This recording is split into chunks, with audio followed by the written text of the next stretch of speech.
was young, I went to buy a new pair of shoes. I had the benefit of looking at an X-ray of my feet to see if the shoes fitted comfortably. The fact that that isn't done anymore was at least partly due to the work of Alice Stewart, who, in a series of publications in the BMJ, hammered home the fact that even small doses of exposure to X-rays could have consequences, particularly childhood leukemia, for fetuses who'd been exposed to X-rays in the womb. This was a relatively small effect statistically, so it needed a very careful and painstaking and long study to achieve it. It was also, by the way, fought against the establishment. She had enormous energy. She had a physical robustness that was just utterly daunting. I mean, she'd plunge into a lake in northern Wales when everybody else was taking refuge in their hotel room from the cold. She was charming. She was wonderful company. I loved being with her. John, you worked with Alice. Yes, I did, for a short while in the 1970s. What kind of person was she? Quite remarkable. Full of energy, enthusiasm, bright ideas. Most exciting character to be anywhere near. Tell me about her upbringing. Yes, it is interesting actually. Both her parents were doctors, which was unusual in the 19th century. Both these people had a very highly developed social conscience, which rubbed off on Alice. But when she got to Cambridge, there were only 4 women in a student body of 300 studying natural sciences, and she went into this cavernous lecture theatre and she wanted to sit down, but the men moved to the end of each row of seats and she was forced down, and as she walked down, there was a thumping of fists on desks with every step she took. This became enormously important to Alice. It went deep with her, and I think in her subsequent scientific life, whenever there was accusations that her science was in some way ersatz or lacking, I think she took it to be a form of sexual discrimination. I think it was just at the end of the war that she came to Oxford. And the idea was to look at the practical applications of medicine rather than just the clinical picture. And she took over a study on child health. And that was what turned into the Oxford Survey of Childhood Cancers. Leukemia is a rare disease, and it had been on the increase from the 1930s. So there was an increase, and people just didn't know what was causing it, and she had to come up with a way to investigate it. Her genius was to devise a questionnaire that was inclusive enough to actually bring in the answer to this. I mean, it was a needle in a haystack kind of search, but she asked questions about exposure to infection, inoculation, dogs, cats, hens, bus exhaust, colored sweets, tinned fruits, and had you had an X-ray. It was quite breathtakingly adventurous.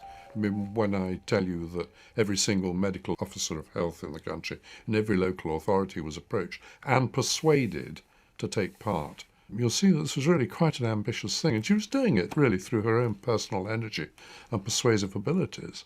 Alice carried out this tremendous investigation for £1,000. It was a very small MRC grant, and it was her own tremendous enthusiasm for the subject and excitement that made her traverse the country. Nobody else could have done it, really. When the result leapt out at her, as it did actually with the first 35 questionnaires, it was just so obvious that it had been the fetal X-rays that were linked with doubling the risk of a childhood cancer. She had no thought that radiation would be the culprit. So here she was suddenly plunged into this very controversial field. The official line on radiation was that large dose, of course, was understood to be dangerous. But the thought was that the smaller the dose, the more you decrease the dose, the less the danger became, until there was a threshold beneath which radiation was not dangerous. And here was Alice coming along saying that a fraction of the dose, which was claimed to be safe, was lethal. What was the initial reaction to the 1958 paper in the BMJ? They doubted it. It was viewed with scepticism, and why not? Doctors are supposed to protect people, not to take lives. The amount of lives being lost were quite small. Alice said it was about 1 per week. But I think there was an initial interest in it, and people thought this is good, and then, according to Alice, the temperature changed. We have to understand this was a very revolutionary discovery. I mean, even she was shocked by the findings. She had no expectation that radiation at this small a dose would be this dangerous.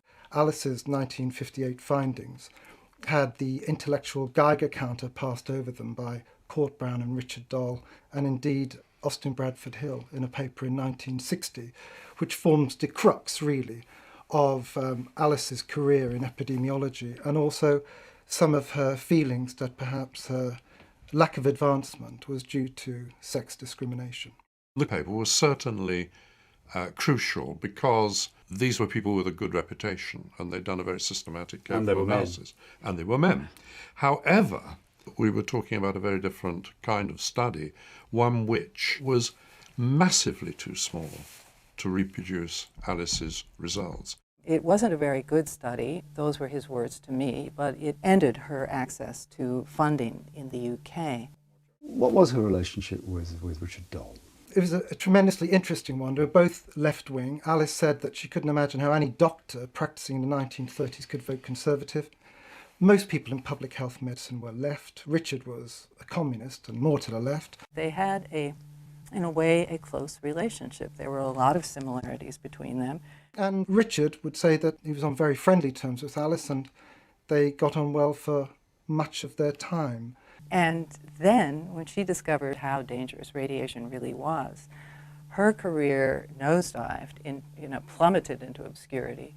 His skyrocketed to fame with the discovery of the lung cancer smoking link.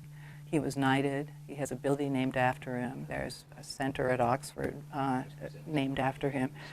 The contrast could hardly be more poignant. There was a parting of the intellectual waves, and when Richard became Regius Professor in 1969, it was in his power, I think, to have given Alice the position of professor, which in many ways she deserved. It was something she said about, I don't know why we couldn't have been working together all those years. We'd have done so much more if we'd been able to work together. And I don't know either. I don't know if it's a tale of rivalry or sexism or simple scientific disagreement that accounted for his animosity, but I do know that it was there. Alice went along as reader here, underfunded, cold-shouldered by the university, and Alice was really becoming anonymous in her own subject. People really hoped that she'd rather go away, but she didn't. So I think it's a tribute to Alice that she kept epidemiology going in Oxford with little funding and very little credit. The Court-Brown-Dahl study assured that she never again got major funding in England, but without, on a threadbare budget, she nevertheless charged forward and extended her database. It existed in 23,000 manila envelopes. Actually, it's on the cover of our book. This is the Oxford survey. You can't really see it there, but she was very proud of it, so she liked this. She ran the numbers, extended the database for the next 20 years until she found, beyond a shadow of a doubt, that if you X-ray a pregnant woman, you double the chance of a childhood cancer. It wasn't until the 1970s that the FDA recommended against fetal X-raying, and doctors went right on X-raying into the 80s. So, as she says, it helps in this field to be long-lived.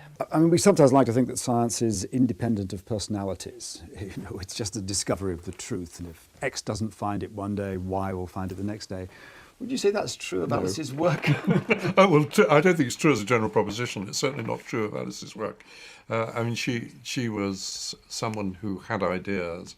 I mean, the ideas, I have to say, were a bit revolutionary. She would turn things upside down. And it is important to remember that Alice changed medical practice, and for most physicians, that's an incredible thing. Her observations were brought into safety standards, radiological protection safety standards. So in that way, Alice has made an imperishable contribution to a new science. It was a favorite saying of Alice's that truth is the daughter of time. She had a feeling that her work would be proved true. She wasn't sure that she would live to see it. She did live to see some of it. Alice had a wonderful description of epidemiology.